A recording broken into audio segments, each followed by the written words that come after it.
Hello and welcome to Beer Review by Robert the Brew with me, your host, Robbie. Today we're going to be talking about reviewing Mill Street Vanilla Porter, this one right here, all the way from Toronto, Canada.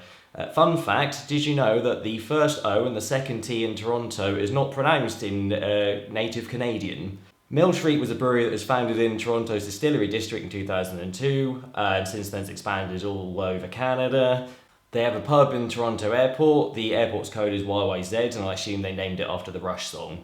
So according to my sources, this has a higher nitrogen content in it, so you need to open it while it's cold, because otherwise it will spray everywhere, much like your mother. Unfortunately, it is a catch-23 situation that it apparently tastes better when it's warmer, much like your mother. So I'm going to have to wait about 20 minutes after opening it, and I'll give it a second taste and see how it tastes different between the first taste and then.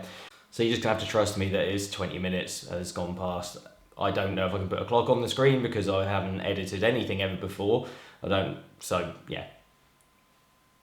Okay, so let's open it up and give it a go.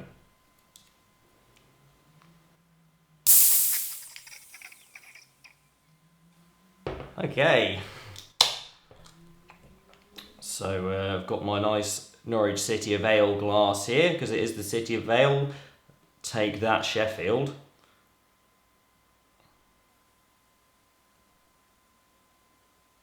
There we go. Right, so this looks really, really thick.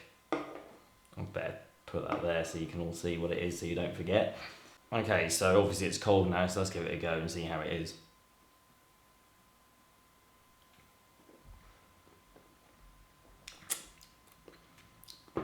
Well, it tastes like chocolate, although there's no chocolate in it. That's probably from the chocolate malt, I would guess. Yeah, there's a lot of vanilla in that. Very thick, tastes like ice cream. I'm enjoying it so far. I should probably say something else about it. It tastes like chocolate and it tastes like vanilla. Nice. Let's go into what a porter is. Okay, so porter was made originally in the 17th to 18th century in London, in England. It's a dark beer. It was originally made just using brown malt, but you can't get as much fermentable sugars out of brown malt as you can with a pale malt. So the modern equivalent of porters, they tend to use a lot of pale malt and then add some dark malts like a chocolate malt or a black patent malt in later, and then that's going to give it this colour as opposed to being a light beer. It's bitter but not hoppy as well. So the main malts that you would use in a porter would be a chocolate malt or a black patent malt, probably crystal malts in there as well. You can also use roasted barley, but obviously you don't use enough to turn it into a stout because then you have a stout.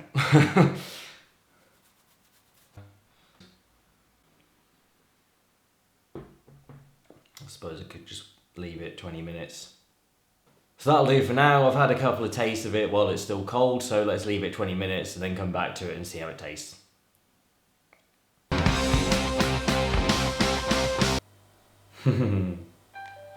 Oh. Okay, so apparently it's been 20 minutes since I poured this out, so let's give it another go.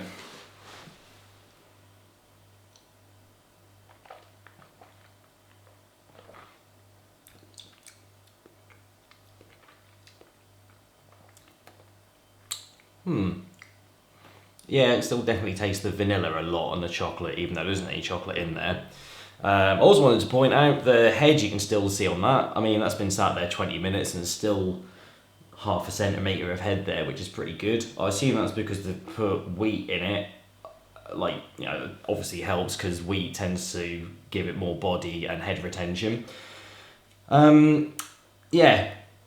Very nice. Admittedly, I don't think my fridge was that cold, so it's not that different in taste to how it was before. I can taste a little bit more of it now that it's warmer. And apparently, being English, we like our beers warm anyway.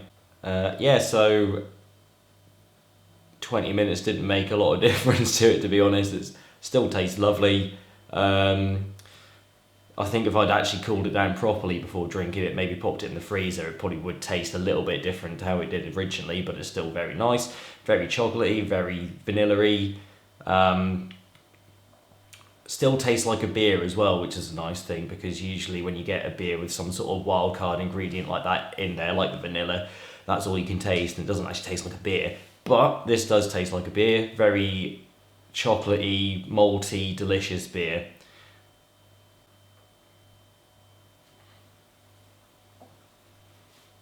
Better have a little bit more, I guess.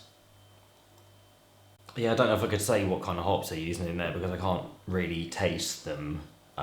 It's got the bitterness that you kind of would expect from a dark porter like this, but I can't taste the hoppiness, as it were. Anyway, if you do get the chance to try this beer, I definitely recommend it. If you get the chance to try any of Mill Street beers, I'd recommend that as well. Personally, I think Tank House is my favourite that I've tried out of their beers. I mean, that's won awards anyway. If I could do a review of that, if someone could send me a can of it over from Canada to England, then I would be up for that. But I'm not. I don't think that's going to be the case. Anyway, let's have a little try again. It's funny. It feels like the further I'm going down the drink, it's tasting less and less vanilla-y. I'm kind of getting more of a roasted flavour to it now, whereas initially it was like really vanilla-y. So I give this beer 35 out of 47, but I'm also going to give it bonus points because it's hot outside at the moment. Well, for England it's hot anyway, and this is a dark beer which you don't tend to drink in summer, so extra points for that I'm actually enjoying it in this weather. So that brings it down to 35 out of 42. If you like the video, then like the video. If you didn't like the video, then please don't hit dislike. But if you would like to see more of what I've got to offer, then subscribe as well. Like and subscribe. Bye.